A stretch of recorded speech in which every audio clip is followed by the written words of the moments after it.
Hey, fellow warriors.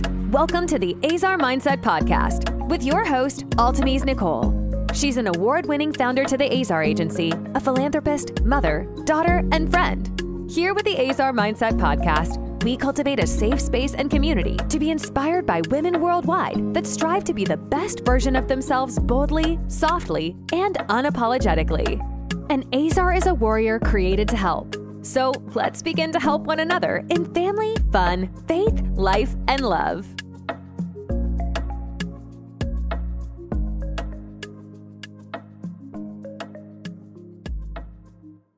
Hello everyone, and thank you for joining yet another episode of the Azar Mindset Podcast. I am your host, Altamise Nicole, and I am so excited to have yet another phenomenal conversation with an amazing woman that will definitely empower and inspire you along your journey in life.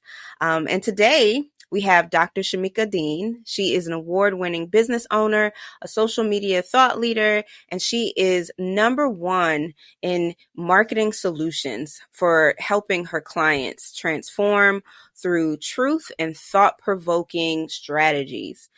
She has this idea that a healthy belief system can truly become a birthing system. And she teaches the importance of living in the life that we are working to create. And I absolutely love that. So Dr. Dean, tell me a little bit more about yourself and what led you to this journey of, helping people transform their lives into what they desire.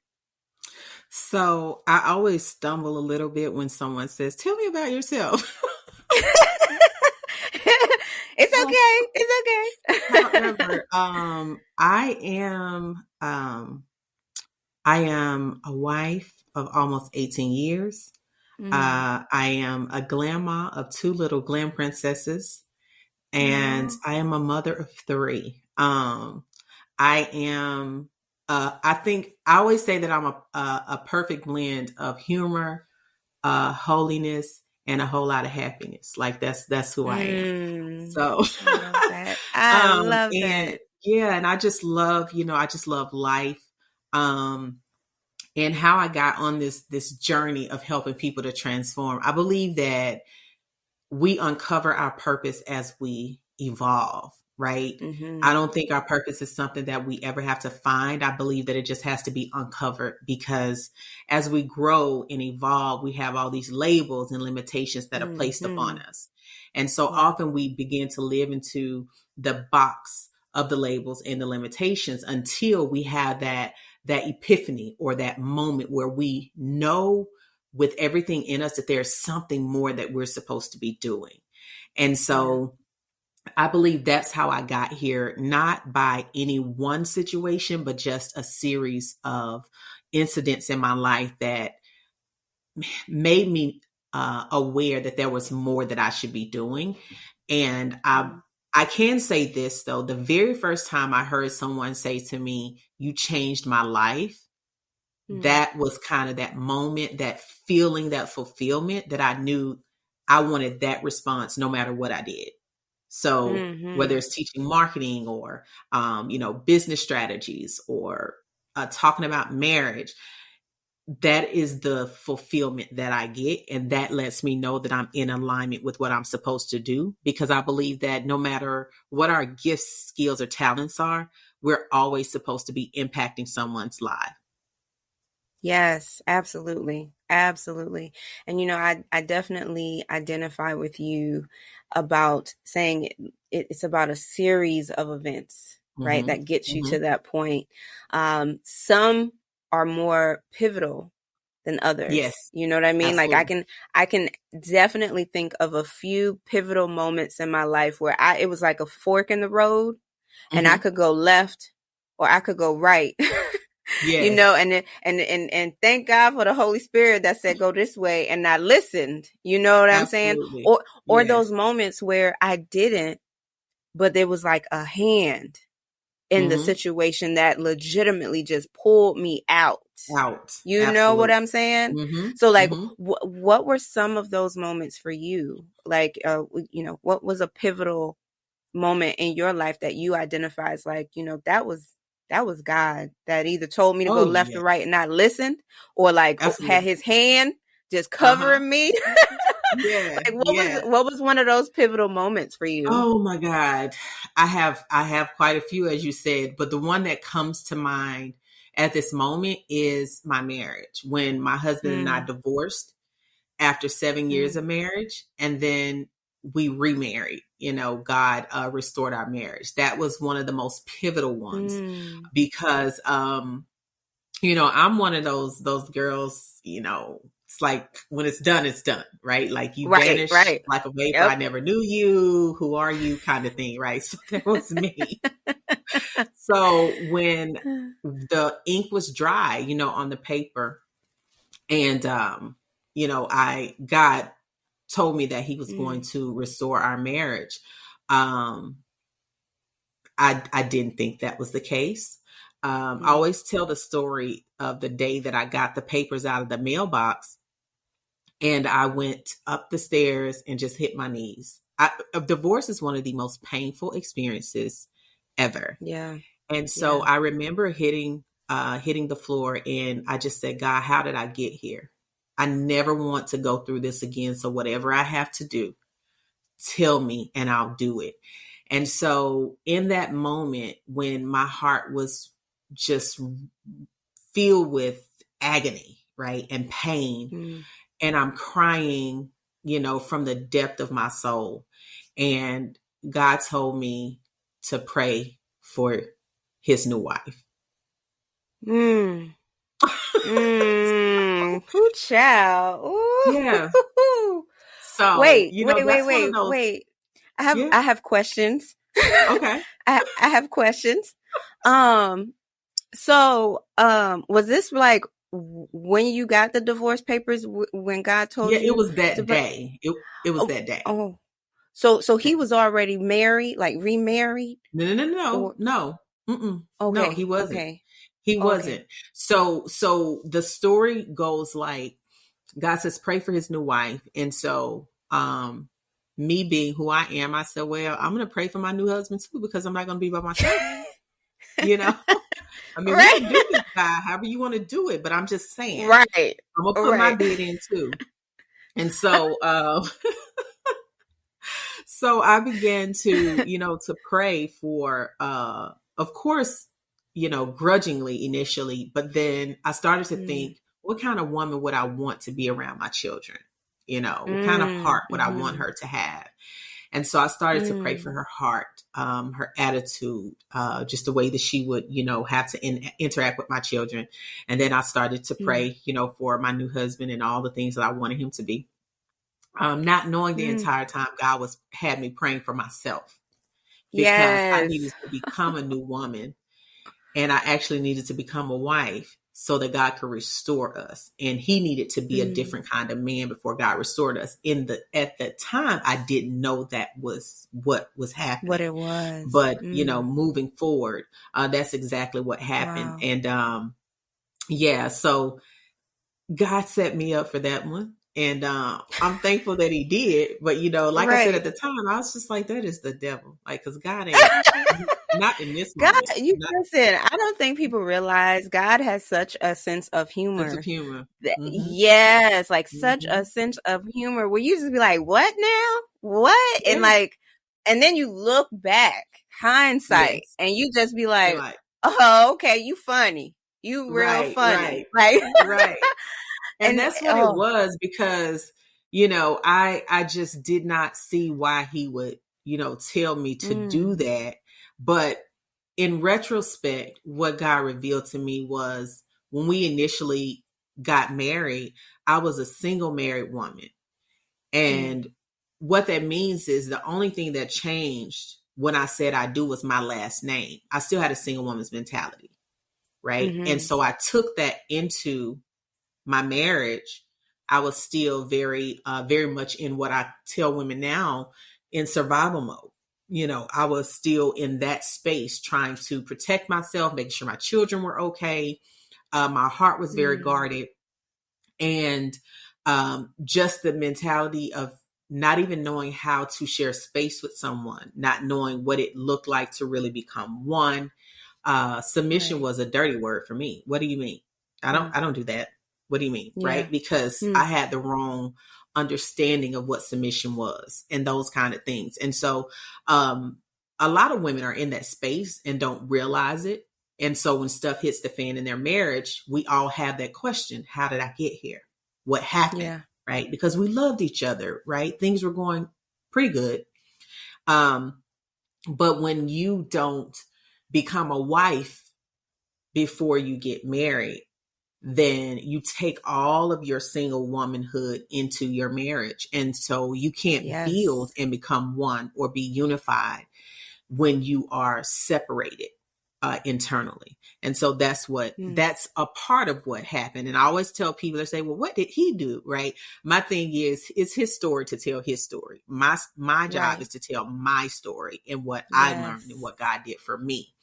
And it's not about taking 100% responsibility for the demise of the marriage. However, I take 100% responsibility for myself and how I contributed to, the demise of the marriage. Yes. And, it's so important, as people are listening to this, understand that your connection and your relationship with God and how he speaks to you, he will reveal to you different things. He will guide and instruct you. And, in my situation with my ex-husband, so I think when we met, I was still married. I think when we met, I was still married. And, I realized that, through that season, I identify with what you mean about like that single wife, that I'm single married woman, primarily because I wasn't taught and I was completely unaware. And I remember telling my ex-husband, I said, I was taught to be aware of men. I wasn't taught to love them. Ooh, so I said, I need you to be okay with teaching me how to love you. And unfortunately for his broken pieces, he didn't understand. He was like, what do you mean? Teach me. Like, what do you mean? Like, just love me. And I'm like, well, when I love you, you turn away, so it was a journey, and I had to lean into hearing God. And, in our situation, mine was kind of the opposite of yours. Like our divorce process was peaceful.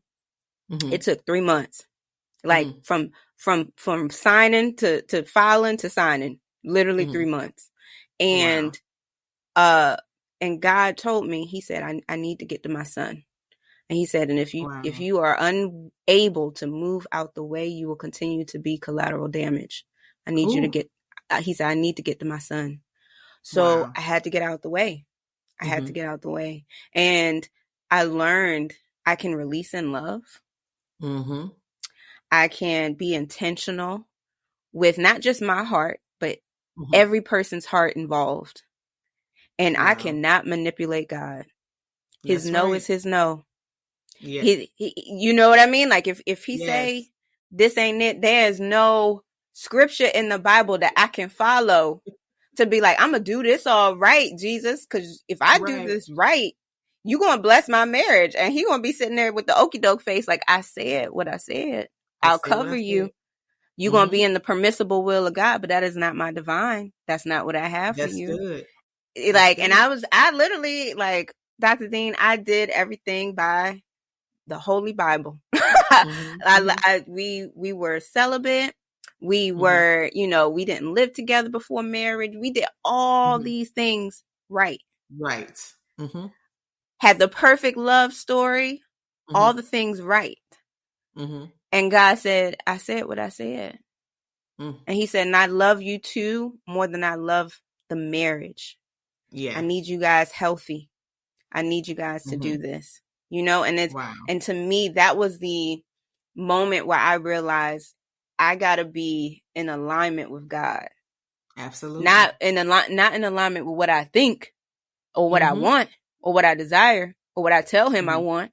You know, I have to align myself with what he said to do Right. and not what I want, because it may work out for a little bit, or it may feel like it worked out for a little bit, but you're But it going to end up, crumbles it crumbles. You end up right back where where it God started. said, yeah, literally, Yeah.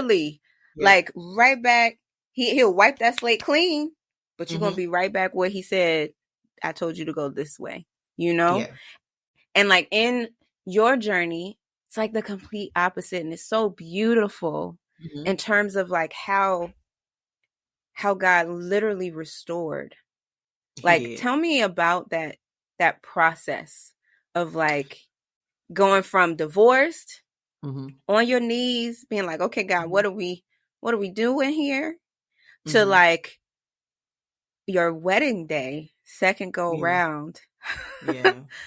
So the journey was, it started with prayer. And this is why I Mm, tell people that prayer is not just, um, prayer is so powerful because it is transformative, it is preventative, and it's also restorative.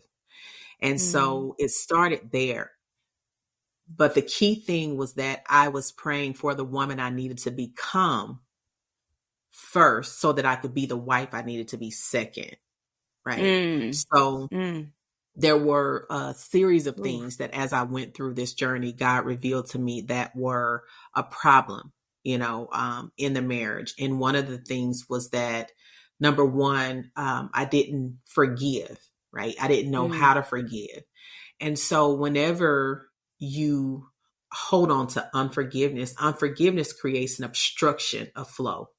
And yeah. so we think that we're preventing ourselves from being hurt, but we're actually preventing our hearts from being healed because your Mm, heart only has one entry point.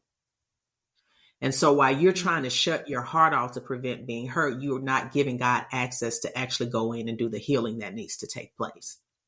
And so that was one of the things that God showed me. And then the other thing that God showed me was that I didn't know how to be loved because I had experienced so much toxicity in past relationships and childhood trauma, that love was actually foreign to me. mm, So even when my husband did attempt to love me the best way that he knew how, that wall was up. And so he was yeah. forced to try to tear down a wall that he never built. Mm, So mm, I needed to go through that, and it started with prayer and then, forgiveness. And then honesty, being honest with myself was one of the very important things. I had to be real with myself that I was afraid to truly open up. Um, I didn't know how to actually love him beyond my hurt. Right. mm, And so mm, those were some of the things that God began to do in me. The final thing that really kind of put the nail in the coffin. Remember, I said I was also praying for my new husband, and I was praying for someone who knew me completely, but would still love me unconditionally. That was one of the prayers mm, that I prayed because I knew that there were still some wounds. I knew that I still had stuff that I would have to work through, but I needed someone who knew me almost yeah. better than I knew myself, Yeah. and so we were traveling home to my son's grandfather's funeral, and there was a tornado. And so Mm, I got caught in the winds of it. And so mm, it blew me to the ground and caused some injuries to my spine. mm, So, excuse me, the initial impact, I didn't even realize I was injured until I got back home, went to the doctor because my back was just in excruciating pain. So, it was his weekend to get the kids, and he brought them back, and he asked, where I was, and they said, oh, she's in the room. She's laying down because her back is hurt. So he just walked in, to check on me. And I was, scooting my little self to the bathroom because I was in so much pain. And so, mm, he said, let me just take care of you until you can get back because you can't take care of the kids like this. So my little mean self was like, I don't need you. I don't need you. I do it myself. But anyway, he said, just let me take care of you. He said, I'll sleep in the guest room. And, so I'm like, yeah, you can sleep, but we're not doing nothing, blah, blah, blah, all that stuff. So just putting my little boundaries up. Right. Yeah. And so, that's what he did. He stayed and he nursed me, back to health, and, he cooked, he took care of the kids. He did all of the things. And when I was better, he was getting ready to leave. And my youngest son said, Mommy, Daddy, look at Mommy. Isn't she so beautiful? And so he said, yeah, she is beautiful. And so my son said, well, why don't you take her on a date? And that's how it started. So we started dating. And so one of the things that I prayed for my new husband was that I wanted us to date. I wanted us to be friends. I wanted someone that, would take care of me at my worst. And so all of the things that I was praying for were showing up in him, because he was becoming a new man. And so we went to talk to our old pastor, and our old pastor at the time told me, even when we got divorced, he said, that's not the end for you all. And I was just like, whatever. You don't know what you're talking about, because I'm done. And so, and then I had a friend of mine at the time who also was saying, she said, God is going to, I just believe God's going to restore your marriage. And I said, well, I don't want to restore it. So stop praying that prayer. I'm good. And we went to talk to our pastor, and he just basically was like, I knew this, so we did counseling. And the sign for me, though, because I said, God, if this is really you, because my husband, he did ask after we dated for a while, he said, have you thought about us remarrying? And I said, well, I thought about it, but, I don't know if that's what God wants us to do. So I prayed, God, if this is your will, for our marriage to be restored, then these are the things that I want him to do. And so one of the things was he had to set up marital counseling.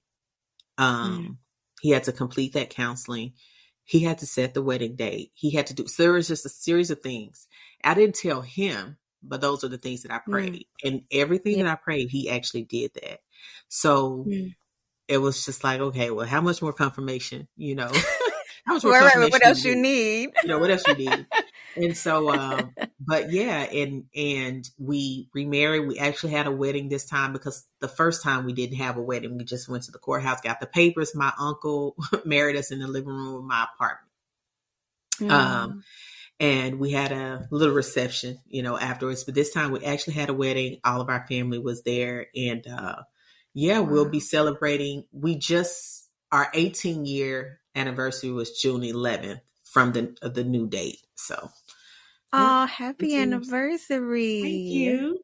That's so sweet. And how long has it been since the remarriage? The 11 years. 11 years. Mm-hmm. Wow. 11 years. Yep. If there's someone listening and they find themselves in just a broken place from divorce, loss, dealing with toxic relationship after toxic relationship, walls are up, but they are craving the very thing that they fear, which is that love. Like, what advice would you give her? What would you tell her in this moment? I would tell her that she has to fall in love with what she wants more than she has fallen in love with the fear.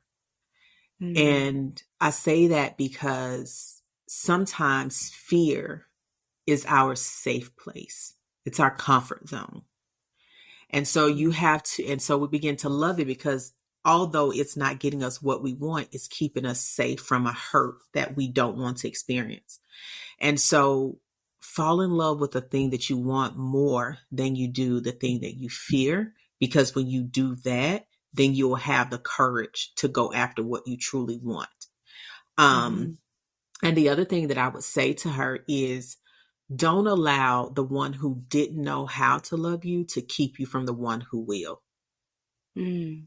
that is a power that they should never have.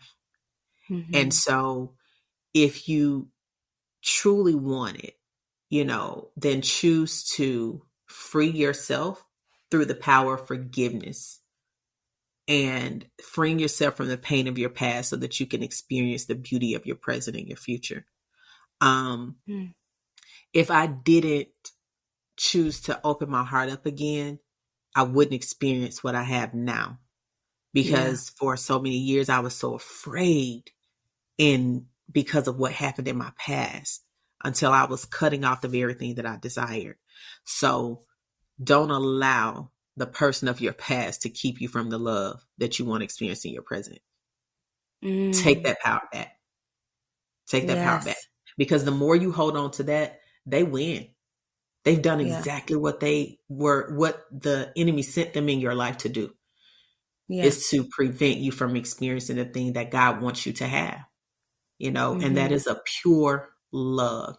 And the other thing is that you have to understand that you deserve it. You deserve it. It doesn't matter what you've done, the path that you've gone down. You deserve for someone to know you completely and love you unconditionally. But if you don't give that to yourself first, it's almost impossible for somebody else to do it, because you won't know what it feels like. And you'll reject it every single time. That's right. And you would also not be able to identify when it is not. Yes. Right. If you know how to fully love yourself in all the, you would be able to identify when someone isn't there, and you'd be like, oh, you know what I mean? And you would honor yourself. Yes. The smoke and mirrors. And you will honor yourself enough to be like, I don't think this person's the right person for me, rather than trying to make it fit and trying to make it work. Yeah, because it starts with how you treat you, right? Yes. You set the standard. You set the tone. So if you don't know what it really looks like you said, you can't identify when it's not. You can't identify it because you haven't clearly defined what that even looks like to you. What does it look like for you, for someone to love you unconditionally, right? What does it even look like for someone to love you, to you? And so oftentimes we're so busy trying to love and to give and to be to everyone else that we haven't even taken the time to identify that for ourselves, especially if you're a mom, or even a woman who works or owns a business. You're used to being on the serving end, that you don't know what it looks like to be served. And so that's where you have to take the time and be intentional. So even when I used to coach single women, I sent them on a challenge. So, for the next 7 days, I want you to love yourself. I want you to document what that looks like. Because if you can't accurately articulate what it looks like to love you, you can't even communicate that to your spouse. You can't. Yep. And so they can give you 100% everything that they know to do to show you, but because you haven't clearly identified it for yourself, then when they're even on the end trying to do it, you won't recognize it as love. And like, whew, that's good. That's good. That's really good. I kind of want to sit with that for a second, because I think, I don't know, as women, I feel like we just been taught, society teaches us to be a certain way, to do certain things. And then, if you are a woman that grew up in the church, then it's a whole different ball game in terms of like, listen, because I was like, I remember when I got married, we had premarital counseling. It was great. It was beautiful. We kind of tapped into sex, but we didn't really tap into sex. But did I mention that we were celibate and we dated for 5 years? So wow. I there was some things. There were some things, and no one. It's as if the church be like, don't have sex till you're married, and then you get married, and then it's like, no, you don't know what you're doing. They be like, now go go on and make some babies. Go on and have some. Y'all married now, and you like, okay, well, you don't know what you like. You don't know what he like. You don't know how to figure out what he like. And if he tried to tell you what he like, you clutch your invisible pearls because you like, what? Excuse me? But you know, yes. And it's just because sex is so pure, but it has been perverted. And so even in the place where we should be able to have a conversation about the purity of sex and how God created it and all of those things, because it has been so perverted, we can't even have the conversation. So then what happens is, unless you're both mature enough to build and to develop and learn how to, please each other, then that's when outside influences can come in. That's right. And mess up everything, or you're trying to fulfill these sexual desires because the world has told you this, because the church failed to do so. You know? Yeah. Yep. Or you end up with one partner who can't fully clarify and explain what they want, or they don't feel comfortable doing it. So they seek it in other ways, and they discover things on their own, or you just clam up. That's just an area of your marriage. And then there's no chemistry, and there's no, real intimacy and things like that, because again, it's been perverted so much so until now. If you mention sex in church, people are like it's a forbidden fruit or something, Right. I'm just like, God created God this, made right? it. Like he made it. Right. Yes. Oh my gosh. This is absolutely beautiful. And I love your love story. It's beautiful. Thank you. I love it. How did you, what was your journey of falling in love with yourself? Man, so I started with small things. I started with things that, like food, right? So for so many years, I didn't even realize I didn't like tomatoes, but I ate tomatoes because my mom used to put tomatoes on the burger, right? So I would always put tomatoes on my burger because that's what my mom used to do. And so I started just looking at all of the things that I was doing, and I asked myself the question, is this something you really like? Or is this something you're doing because this is what you were taught to do? I thought about the way that I wore my hair. And that was when I shaved all my hair off around the sides, because I realized that I had this complex about short hair, but I really wanted it. It was something I wanted to do. So I started there. I started looking at the clothes that I wore. And I said, is this something I really like? Like, how does this make me feel, when I put it on? And I just really started trying different things to see what I loved. I looked at myself and, just did a full assessment of who is Shamieka Dean? Who is she without the labels of a mom, without being a wife, without being in ministry, without, being in business, without all that? Who am I at the core? Right. And I made a decision that I was going to love who I was at the core. So whether I use hood lingo or whether I was in the boardroom, whatever it was. So instead of me trying to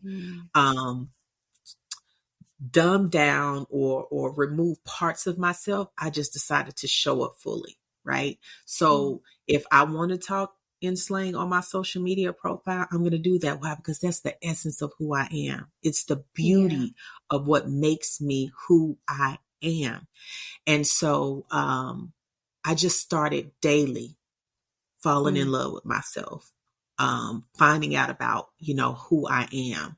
I realized that I love the arts, so I love plays and, I love jazz music, and I love some old school R&B. I love some good worship. I don't like struggle music. I don't like the struggle gospel songs. I deleted all struggle songs from the playlist, and, just falling in love with myself, because all of the things that initially I was told were not ideal, or the formula for success are the things that people grew to love about me. But it wasn't until I loved them about myself first. And so I started to identify who I am. You know, I am creativity. I am experience. I am love. I am power. I am strength. I am all of the things, regardless of what position, what title, regardless of any of those things still stand. You can never take those things away from me, because that's who I am. And so, that was my journey. I did a 7-day, Uncover Your Purpose challenge for myself first. And I thought about the things that I loved. I thought about the things that when I was a child and adolescent, the things that just made me brighten up and happy. And what I realized was all of those things were who I was, and I was fine being them until the world told me who I couldn't be. So I went back to the core of, of those things, the things I was, made fun of about, right? All of those things. And so, there's not a person on this earth that can make me feel any kind of way about me. I love me, so it was a journey, because as I revisited some of those moments, it brought back some painful memories. But anyone that played a part in those painful memories, I made a decision then to forgive them, not thinking about, do they deserve this? It wasn't about that. I deserve to be healed. And so I understood that the longer I held on to it, the more power they had over me. And that was just the power I wasn't willing to let anyone have. And so here we are today. I'm just all over social media and all over the world, and people like, that girl is crazy. And I'm like, hey, it is what it is. I love it. I love it. And you touched on that process, just filtering up, feelings and old memories of the past and things like that. And I often say the only way through it is through it. That's it. We can't stuff down. And I truly believe that when those memories come up, it's coming up to be healed. It's coming up so that we can heal it, not to remind us of the pain, right, but to truly heal from it. Right. And the only way to heal from it is that we got to face it. It has to come up to the surface, and we got to sit in it, and we got to allow God to just work on our hearts as we either forgive them, or sometimes, a lot of times, it's about forgiving ourselves. I think that's the hardest. I honestly think that's probably the hardest thing to do, is like forgiving yourself and releasing yourself from the judgment of whatever that was, Right. What are your thoughts on that? So here's the thing that really set me free. And it says, when we ask, God forgives. And so it's in that moment. It's not forgiveness is not on a probationary period. It's not a layaway plan. It's not that he's saying, well, after you do good for so long, I'll forgive you. And so I also made a decision. I said, I'm not allowing anybody to hold me hostage to anything God has forgiven me of. Because why should I give you more power than I give him? Yeah. And so I said, those things are of the past. And so, a past is like a millisecond, right? We're the only ones that put a probationary so much time on it. Yeah. Yeah, we do that. And so I said, so you mean to tell me when I ask you to forgive, like you do it right now, like I don't have to say less, say less, And so it's not that I don't take accountability, right? Like I take accountability, I do the work, but I don't hold myself hostage to things, because he doesn't, And so whenever I found myself still holding on to something, I say, who am I afraid of that is going to reject me because of this? Who am I giving this power to? And it's often someone from your past, whether it's a parent or a friend or something. And so then I have to release that to him as well. God, I give that to you. I give them to you. I give that to you. Right. And so it is difficult to forgive yourself when you are holding yourself to someone else's ruler, when you're using someone else's metric to define or to identify you, that's when forgiveness or forgiving yourself becomes more difficult, because now you're worried about what they are going to say, feel, think, and all of that. And that's why it's so difficult, because think about it. And I always use this when I'm explaining this, but whenever you will fall, like if you're in the house by yourself, if you fall, you laugh and you get up and keep going. Right. It is not unless you fall in front of other people that you start really Looking thinking around. about, oh my God, the embarrassment, Who looked? the shame. Who saw it? Yeah, who saw it, right? Yeah. And so, so that's when I realized that the struggle that I was having forgiving myself was just because of the people that I've fallen in front of. And so I had to release myself from the opinions of people. I had to ask God, give me the courage to release myself from the opinions of people. And I don't want it to be understood as well, I don't care what people think about me, because we do. It just matters who the people are, right? Yeah. However, I can care and cast, right? So that means I can care because I love you, but I can cast that onto God and let him carry that for me, because I'm not responsible for, bearing my own cross. Like, I'm not responsible for that. It was already done on the cross. And so I've just always learned how to, that's how I learned how to forgive myself freely, What do and you say to move someone forward. who they have a hard time letting go of either the pain, the guilt, and they struggle with releasing it? What do you say to those individuals, those women that just, struggle to release in love? So what I would do is I would actually ask them, who taught you that pain was your safe place? And the reason I would ask them that question is because I know that they have created this space, like I said earlier, of comfort. And there is a level of deserving. They don't believe that they deserve to be happy. They don't believe that they deserve to be healed. They don't believe they deserve to be whole. And so who taught you that? Because that's a borrowed belief system that needs to be broken. Okay. And so, that's what I would say, to them, because the reason why I wouldn't just say, hey, do 1, 2, 3 is because there's a process that they need to go through to even identify that first. And a lot of times what we can do inadvertently is we can try to get a prescription, but we haven't really truly identified the root cause. So I want them to identify the root cause, because once you identify that, you can break it. Absolutely. I love that. Oh my gosh. I love that. I love that.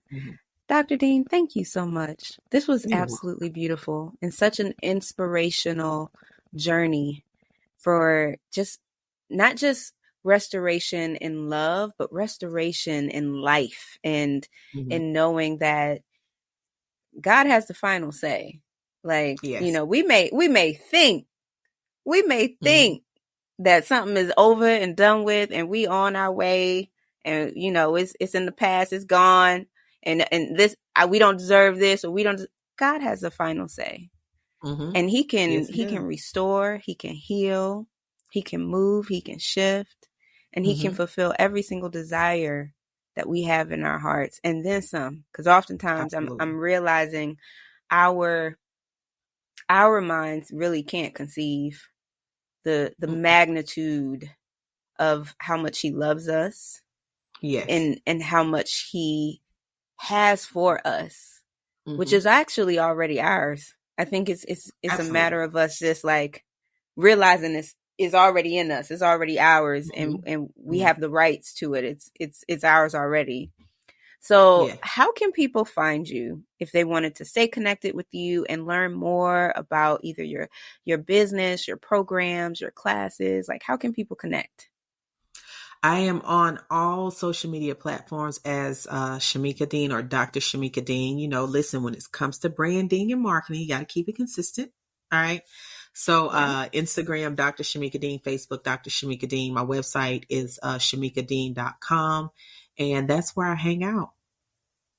I love it. I love it. And thank you so much for being here. Thank you so much. And to those who are listening, remember that God always restores.